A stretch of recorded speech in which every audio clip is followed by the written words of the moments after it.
Hi, and welcome to Comedy Recapped. In today's video, we will examine the comedy film titled Meatballs. Spoilers ahead. Enjoy. The film starts out with an alarm clock going off. We see summer camp people swimming and working. Lots of girls, too. And then the morning meeting begins with the sound of a whistle. Morty Melnick runs the meeting, explaining that these counselors will be picking up their camp kids soon. Children are being dropped off. One of them, in particular, looks sad but agrees to go to camp. Elsewhere, rich kids are taunting a nerdy boy named Spaz by throwing a milkshake on his head. The buses pull into camp and the summer begins. Bill Murray's character, Chipper, approaches the sad boy named Rudy, sitting by himself, and gives him chewing gum and a gesture of friendliness. Later, Spaz musters up the guts to approach a girl, but his fly is undone. It doesn't go very well for him. Tripper gives the boys the camp rules.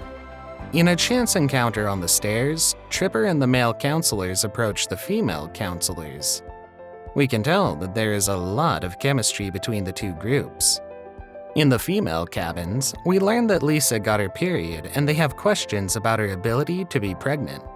Meanwhile, the guys are getting to know one another too. Now we see the campers are playing a game of soccer. One boy, the sad boy, makes a mistake and is ridiculed. So, of course, he gets sad. Tripper finds him drinking a milkshake alone and befriends him.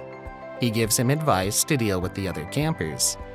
In the next scene, we see Roxanne and Tripper going over their schedule for the campers. Tripper hits on her, but she doesn't seem to want it. His repetitive advances are interrupted by Melnick. At the same time, the boys find a way to screw with the camp electricity and blow all the circuits. On a very nice morning, Rudy sees Tripper jogging and runs out to join him, and they decide to jog together each day. Meanwhile, counselors have fun on their boats while sharing feelings.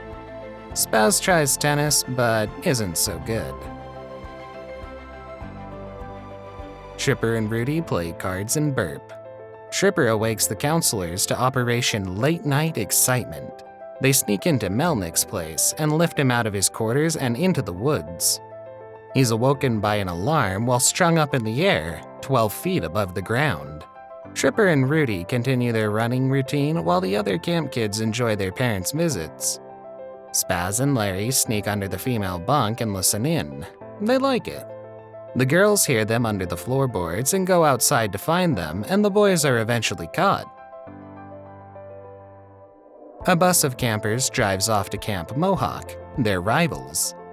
Trip encourages the boys on the games.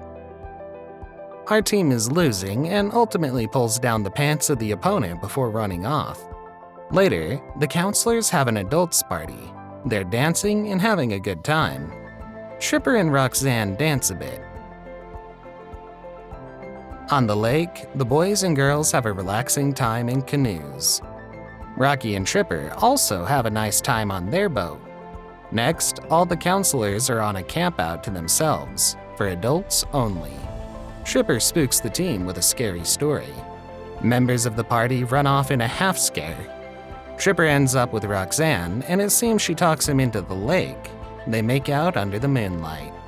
Back at camp, Spaz is grilled by Larry as to if he made out with his girl.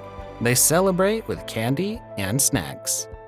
Next, we find out that it's the Olympiads tomorrow, a 2-day annual event. Melnick starts it off with a speech and a whistle. We see swimmers going and being sabotaged by other campers.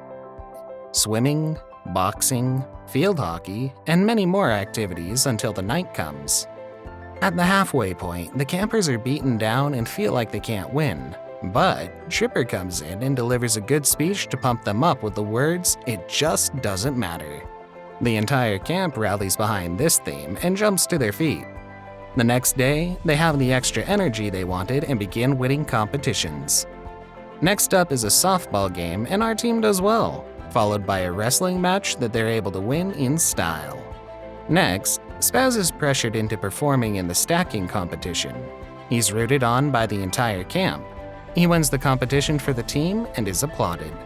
Later, Chipper is pushing Larry to win the hot dog eating competition. A massive-looking man approaches the table and begins to eat in the competition. Chipper keeps pushing Larry. Larry wins. He is beaten the stomach. There's only one event left, a 4-mile marathon worth 20 points. They need someone to do it, but can't find anyone willing to step up. Chipper recommends Rudy. The crowd joins in, and Rudy is chosen to run the big race. The race begins. Rudy takes off into the woods against an older, more experienced runner. Now in the woods, he takes the lead. Here they come around the corner, still neck and neck. Rudy wins. He's applauded for what looks like the first time in his life. The campers are very happy with his win. Later, they tell Rudy to come back next year, and he thanks Chipper for everything. Chipper turns to his gal and they head to the final campfire. All the counselors are seated at a campfire. Melnick thanks them for their time at camp and wishes them back again next year. They pop some bottles and cheers to Morty. Then the whole group breaks out into a harmonious chant about the camp, clapping and singing. The next morning, the campers are packed and ready to head home. Chipper is talking with Roxanne about the future and they kiss. They say goodbye to Melnick. The children board their buses, ready to depart camp. A motorbike pulls up. It's Chipper and he gives them a salute and pulls off in a wake of dust. This camp movie ends as the campers pull off and drive home. If you've enjoyed this recap, be sure to subscribe to our channel for plenty more like this.